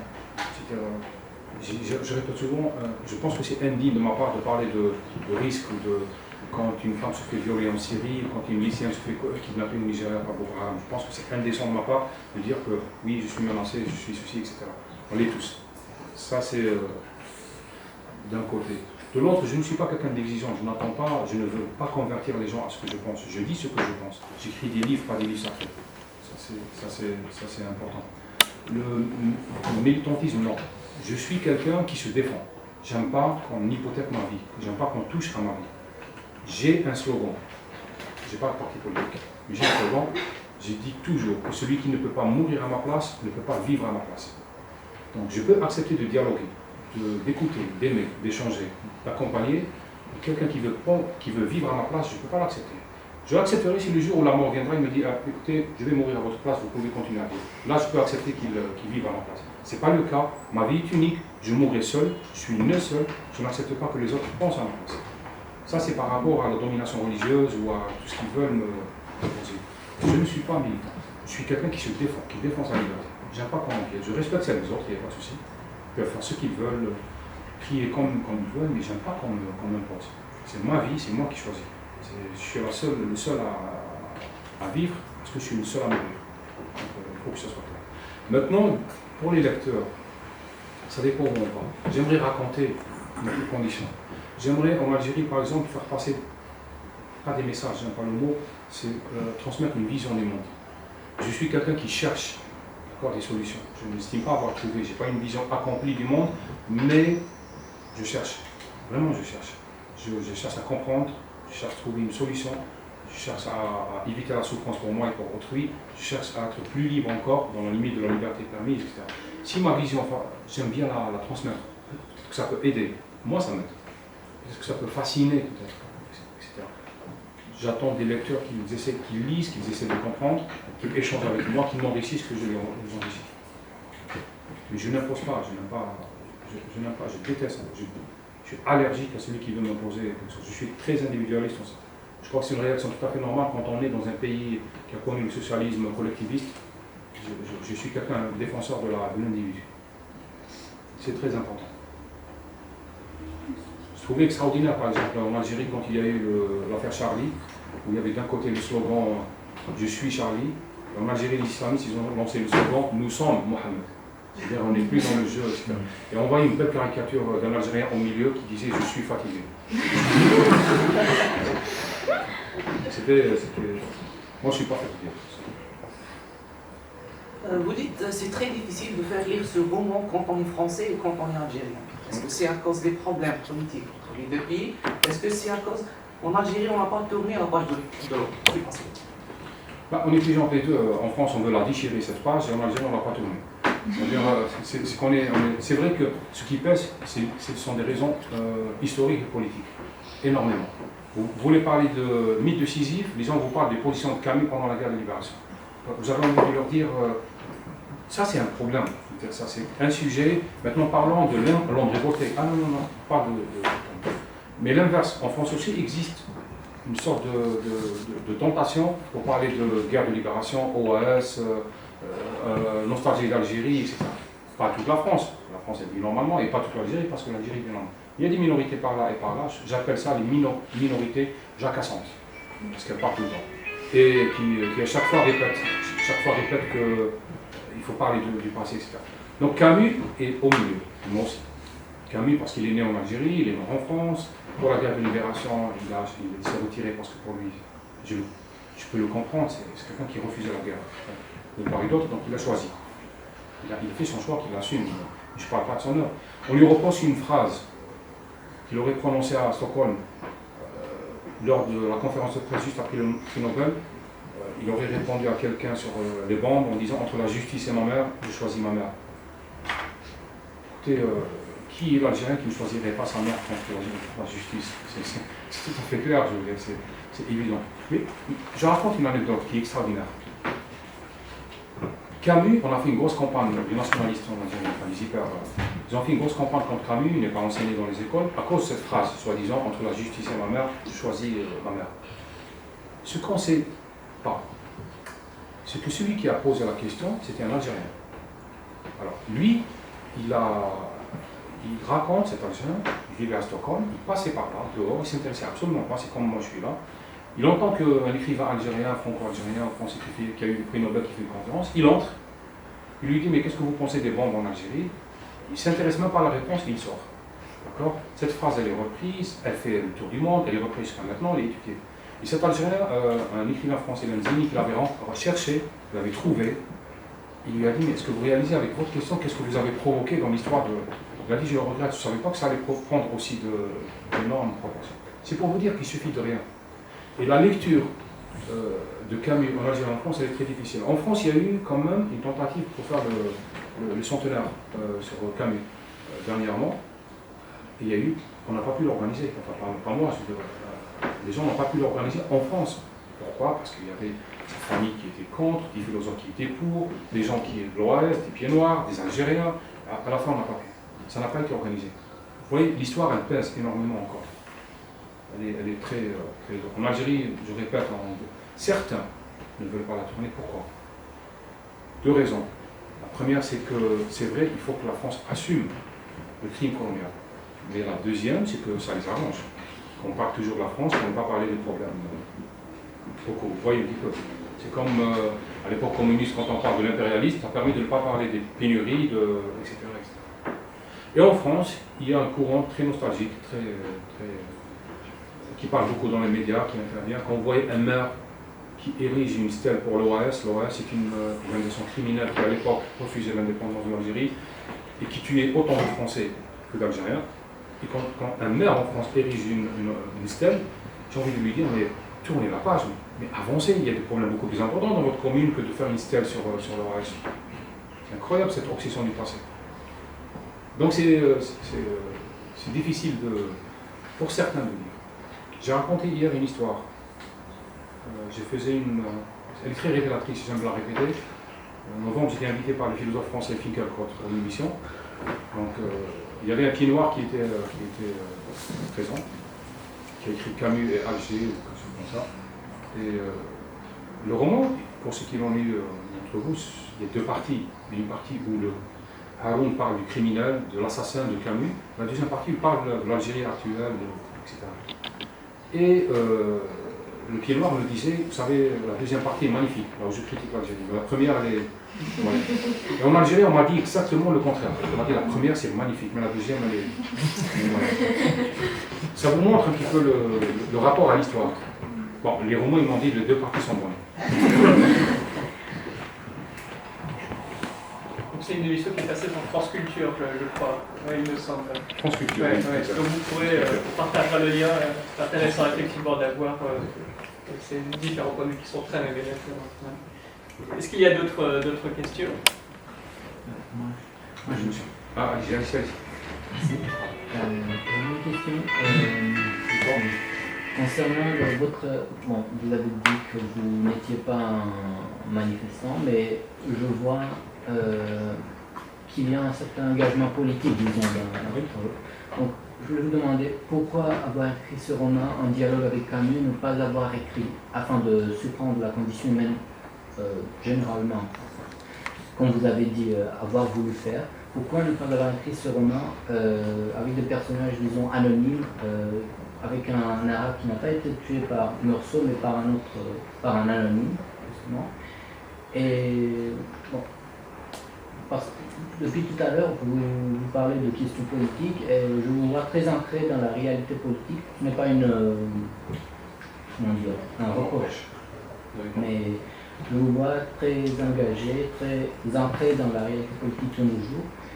Et je voulais vous demander quelle est la place de la politique, de l'engagement politique dans votre œuvre d'écrivain, et pourquoi ne pas avoir écrit une littérature littéraire et garder la dimension politique pour votre activité de journaliste, par exemple. Bonne question.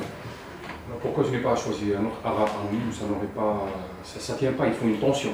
Dans un roman, il faut que, comme dans un film, il faut qu'au démarrage, il y ait une tension avec une situation impossible que le romancier, l'écrivain se propose de résoudre. Ça, c'est une mécanique connue. Sherazade, dans Les Mille et Une Nuits, raconte. Bon, on peut dire, Sherazade raconte l'histoire, oui, c'est beau, etc., etc. Mais quand on sait qu'elle se raconte des histoires pour qu'on lui coupe par la tête, ça prend une autre dimension. Il faut créer une tension dans l'histoire pour pouvoir raconter une histoire. Une histoire sans tension, c'est un mauvais roman. Il faut, tous les narrateurs d'histoire le savent. Je ne sais pas si vous avez lu un roman magnifique, c'est 100 ans de solitude de Gabriel García Márquez. Le colonel Buendia se souvient, face au peloton d'exécution, le colonel Buendia se souvient du premier jour où son père l'emmena voir la neige. Et tout le roman, il est face au peloton d'exécution, parce qu'ils ont tiré le pas. Vous voyez, par contre, s'il avait dit, le colonel Buendia se souvient du premier jour où son père l'emmena voir la neige.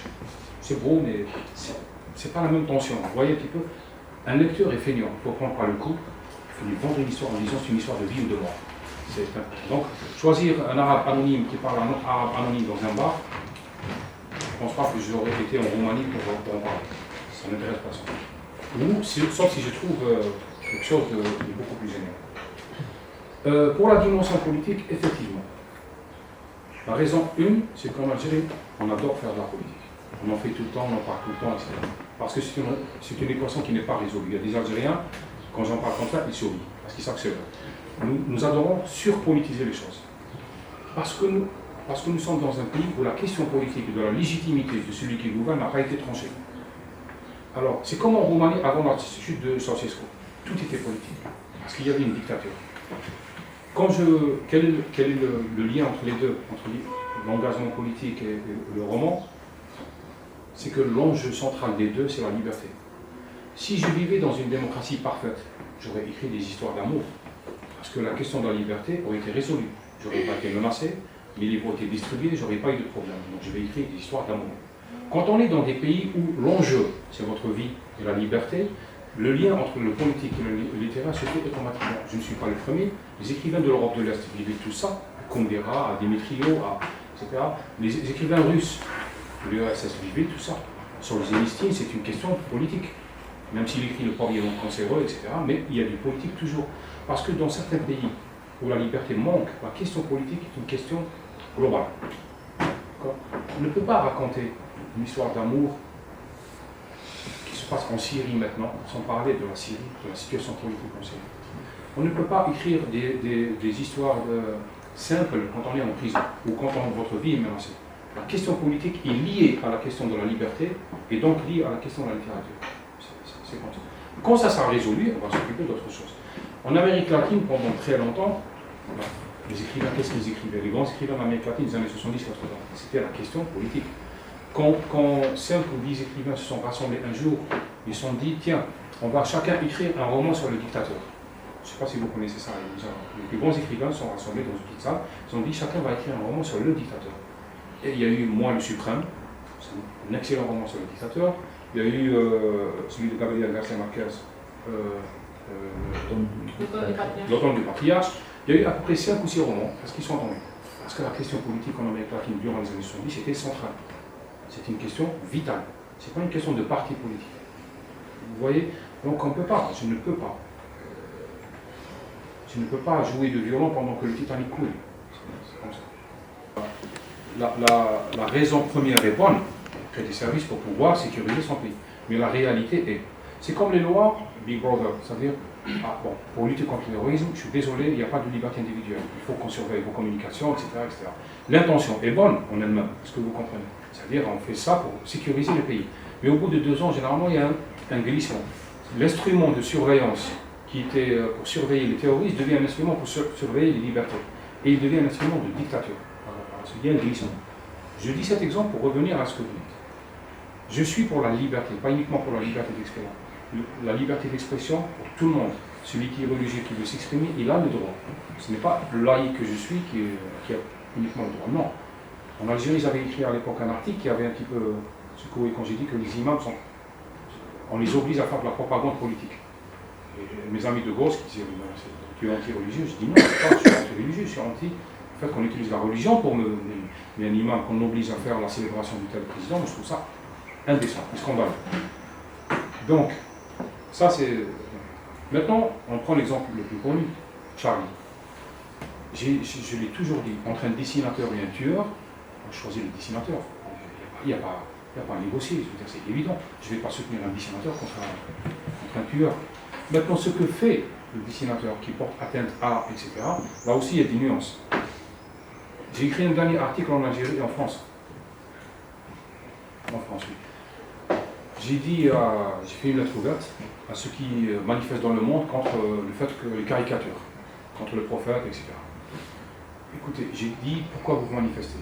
Parce que les caricatures portent atteinte à l'islam. C'est bien ça. J'admets. Ok, admettons que c'est vrai.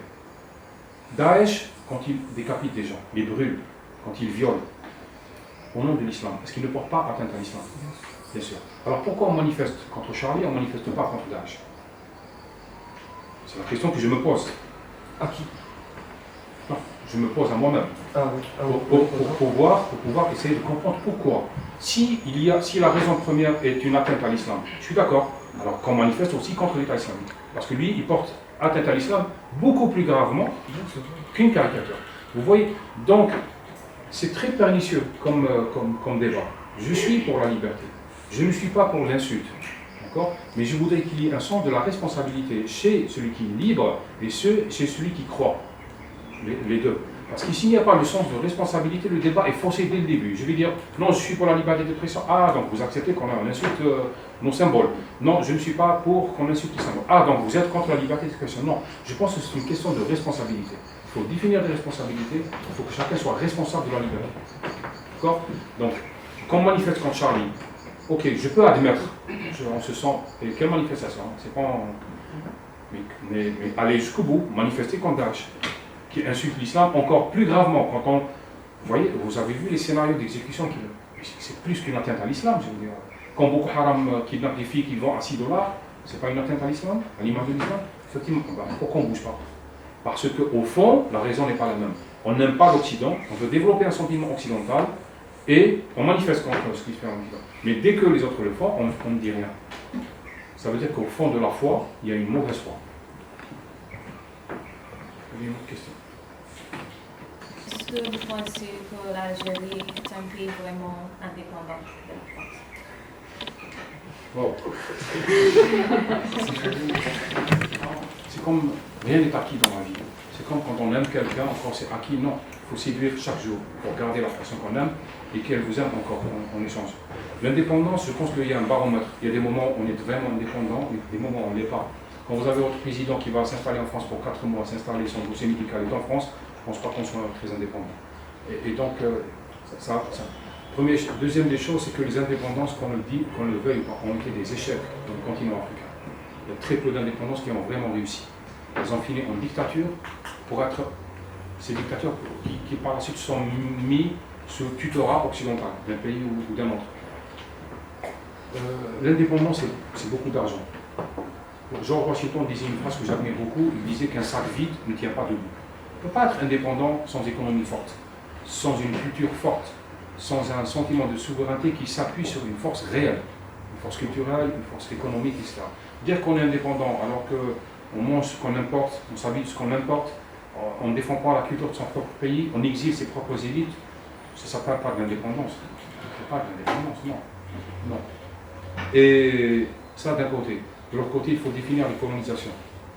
parce qu'il y a des colonisations évidentes. La France a colonisé l'Algérie. Mais quand vous avez des islamistes qui débarquent avec leurs livres, avec leurs satellites, avec leurs chiours en Algérie, j'appelle ça aussi une colonisation. C'est une colonisation idéologique pour moi. Je suis pour un islam normal que les gens choisissent, etc. Mais quand des wahhabites débarquent dans mon pays pour prêcher, etc., j'appelle ça aussi une colonisation. Donc, ça dépend. Si on est enfermé dans la perspective historique, c'est-à-dire on parle uniquement de l'ancien colonisateur, c'est un débat. Mais il y a d'autres formes de colonisation aussi. Donc l'indépendance, ça monte, ça descend, ça se mérite, ça se fabrique et ça se consolide. Quand on ne consolide pas son indépendance, on retombe dans la servitude. Il y a beaucoup de pays qui ont beaucoup fait pour l'indépendance. Quand on voit leur situation maintenant, l'indépendance n'a pas... C'est comme en Algérie, beaucoup d'Algériens disent on a eu la libération mais pas encore la liberté. Il y a des indépendances qui ont été réussies parce qu'elles ont été pensées. J'admire l'exemple avec toutes les réserves de l'Afrique du Sud. Parce qu'ils ont eu quelqu'un de génial, un génie qui a pensé une décolonisation, une indépendance sans exclusion, en disant que tout le monde est sud-africain, blanc, noir, rose, jaune, etc. Je trouve ça admirable. Mandela a vu les erreurs des autres décolonisations, il l'a dit dans sa œuvre. Il ne fallait pas qu'on refasse en Afrique du Sud les mêmes erreurs. Donc l'indépendance, ça se mérite. Il y a encore d'autres questions? Oui. Je voudrais vous demander pourquoi est-ce que vous croyez qu'en Algérie, il n'y a pas eu un printemps arabe? Parce que nous avons vécu trop de guerres. Les gens ont peur. Les Algériens ont peur d'eux-mêmes aussi. Les Algériens veulent, beaucoup d'Algériens veulent le changement. Mais nous venons de sortir de 10 ans de guerre civile. Les gens n'ont plus envie de payer encore. Vraiment. C'est difficile de revenir à la guerre. À un certain moment, les gens préfèrent la paix, même si c'est une petite paix, que de revenir à des souffrances. Nous avons eu la guerre de l'indépendance. Après, il y a eu beaucoup de crises. Après, quand même 10 ans de guerre, quand est-ce qu'on va vivre? Les gens, c'est comme ça. Jusqu'à maintenant, on vit difficilement. Il y a cette raison. La deuxième raison, c'est que le régime est riche. Il paye, il achète. Je vous raconte 2 anecdotes. La première, c'est que à l'époque où il y a eu le printemps arabe, il y a eu un ministre algérien qui a fait la tournée en Europe pour calmer un petit peu les partenaires en répétant la fameuse théorie l'Algérie a déjà payé. Ce qui est vrai. Moi j'avais écrit un article en réponse, je lui ai dit mais elle n'a pas été livrée. C'est vrai qu'on a payé énormément durant. En 88, on a eu ce qui s'est passé en Roumanie en 88, quelques mois plus tard. Il y a eu un soulèvement, beaucoup de morts, des tortures, etc. Mais finalement, on n'a pas eu la démocratie qu'on voulait. La deuxième anecdote, il y avait quelqu'un qui avait débarqué à Alger il y a quelques siècles, qui s'appelle Barberousse. C'est lui qui a fait son frère, les 2 frères. J'ai lu dans des récits de l'époque, sur des gens qui l'accompagnaient, sur la ruse de ce guerrier, qui était magnifique. Il est parti vers l'ouest algérien, vers Tlemcen, il a été battu avec son armée, il est revenu. Et en retour, il a été pourchassé par les gens qui l'ont vaincu. Et ces généraux lui disaient, mais, parce qu'il était roi, il disait, qu'est-ce qu'on doit faire? Parce qu'ils vont nous rattraper, on a déjà perdu la terre, il faut nous massacrer. Il a dit une phrase magnifique, il a dit, disperser l'or, cela les dispersera. C'est-à-dire, il a pris tout l'or qu'il avait, il l'a dispersé un peu partout. Et l'armée qui le poursuivait, chacun prit une petite part et tout le monde s'est cassé. En Algérie, le régime est riche, il peut acheter. Il peut acheter la paix sociale, il peut acheter des élites, il peut acheter les gens. Il y a des politiques de distribution de logements incroyables, gratuitement. Il y a de faux emplois, entre guillemets. Il y a des crédits pour les jeunes qui sont inconcevables en Europe. 100 000 € pour un jeune qui peut faire le projet qu'il veut avec des taux de remboursement. On ne rembourse même pas, d'ailleurs. C'est 100 000 € que vous prenez pour faire ce que vous voulez.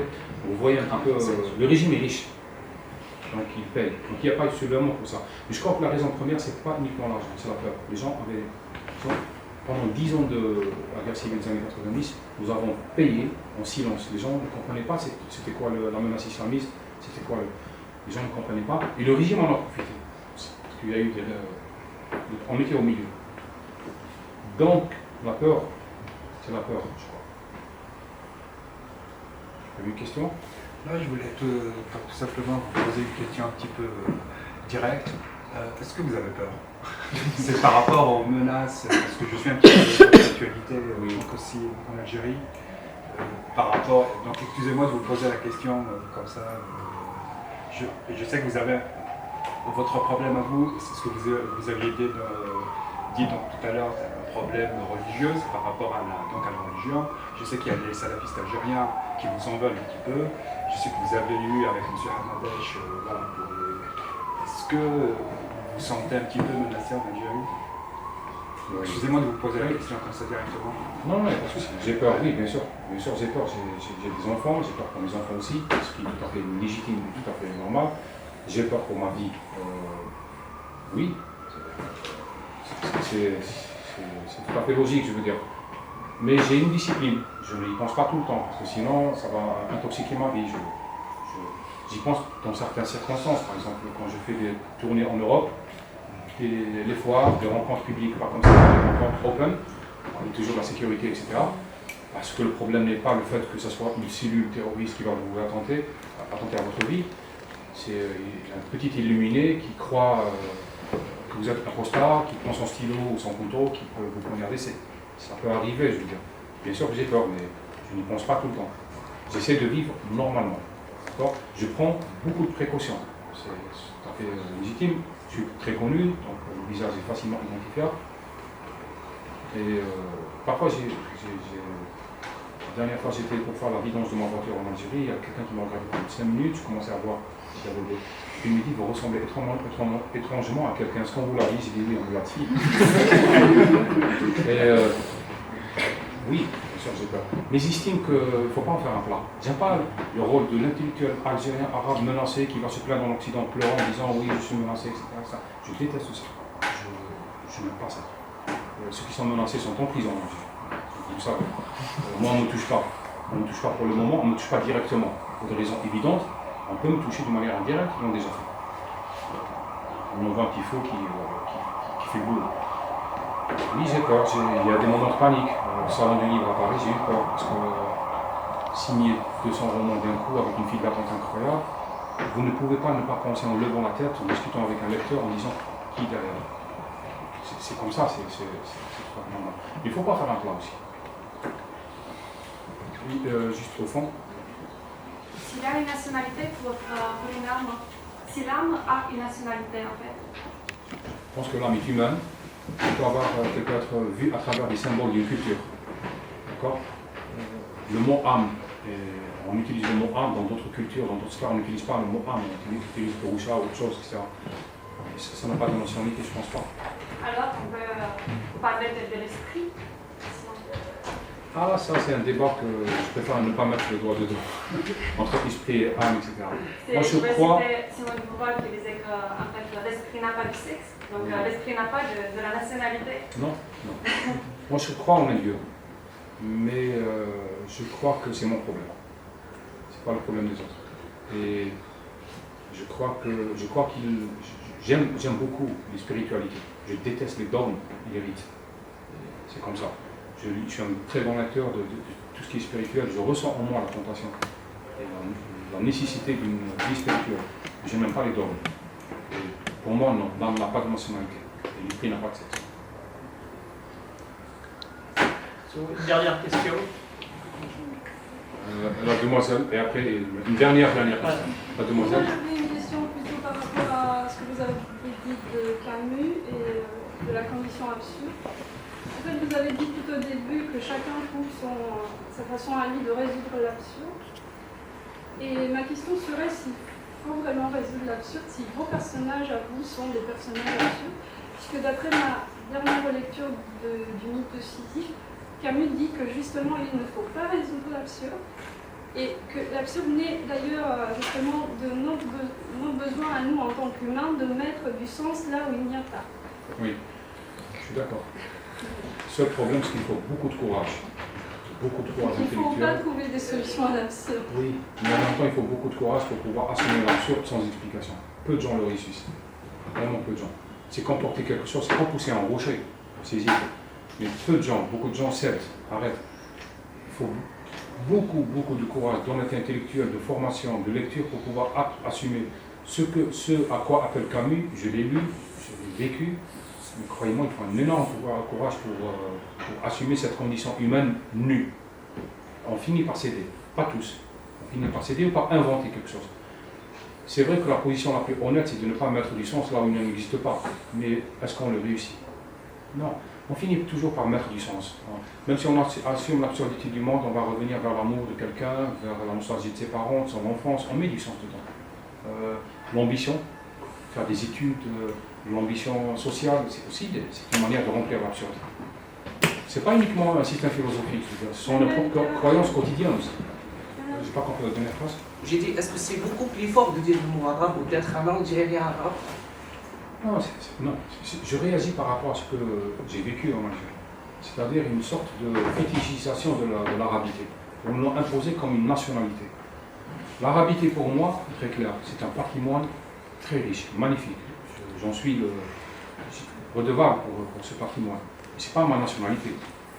Moi, je suis algérien, mon passeport il est quelque part par là, il est algérien, je vis en Algérie. Mais l'arabité, c'est un immense patrimoine. Mais confondre entre patrimoine et nationalité, je trouve ça c'est un abus. C'est comme dire aux Roumains, bon, vous êtes latin, vous n'êtes pas roumain. Non, ils sont roumains, mais ils sont latins. Et c'est pour ça que j'ai dit en Algérie que l'arabité, elle m'appartient, je ne lui appartiens pas. C'est quelque chose. Moi, je prends tout ce qui m'enrichit. Je suis vandale. Si Camus m'enrichit, je prends. Si l'arabité m'enrichit, je prends. Et je prends pour mon algérianité. Ça, c'est le premier point. Le deuxième point, je n'ai pas donné un nom à un arabe, j'ai donné un nom à une victime. Oui, vous l'appelez Moussa. Moussa, oui. Et donc, c'est une victime. Mais en même temps, l'arabité, c'est quelque chose de très ambigu. On est arabe sous le regard de l'autre, comme on est noir sous le regard du blanc, comme on est jaune sous le regard du blanc ou du noir ou du brun, etc. C'est le regard de l'autre qui crée cette différence-là. Donc, Camus disait arabe. À l'époque de la colonisation, ils avaient déjà un problème. Ils appelaient les arabes à l'époque soit les arabes, soit les musulmans, soit les nord-af, c'était les nord-africains. Il y avait justement un problème, je veux dire, de dénomination de l'autre. Mais l'arabité, moi j'aime bien, mais j'aime pas qu'elle me prenne ma nationalité, c'est tout. Marque pas qu'elle vienne l'arabité, qu'elle s'installe, qu'elle me donne ses livres, ses cultures, ses savants, etc. Mais qu'elle laisse ce qui me plaît pas. J'ai pas envie de...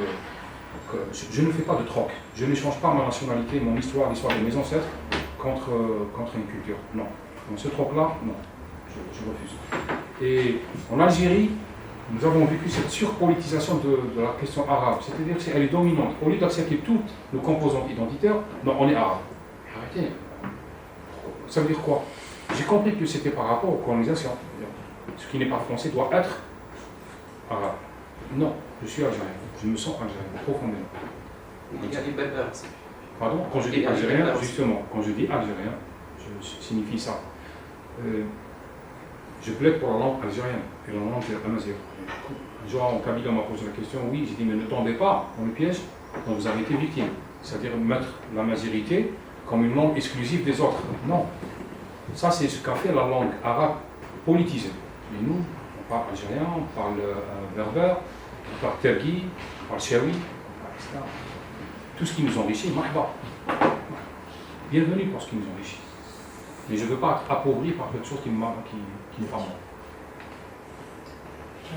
On va terminer ici pour les questions. Pour la dernière partie de la rencontre, nous souhaitions mettre en avant le travail des candidats au concours mot à mot qui ont traduit un extrait de votre roman. Et justement, si vous êtes d'accord, nous aimerions que vous lisiez justement une partie de cet extrait que les étudiants ont eu à traduire. Alors ce sont ces deux paragraphes. Et ensuite, si vous êtes d'accord, on écoutera la version de l'équipe gagnante en roumain. Je préfère la deuxième version, j'écoute les autres, mais bon. Je dois lire. Voilà, juste les deux paragraphes.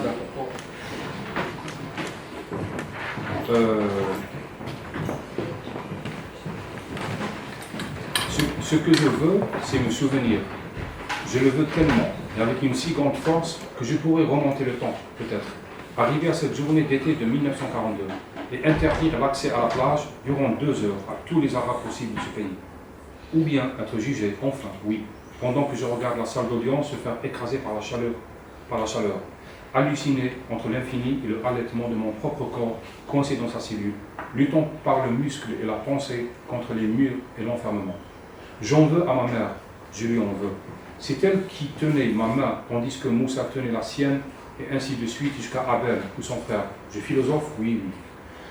Ton héros l'a bien compris.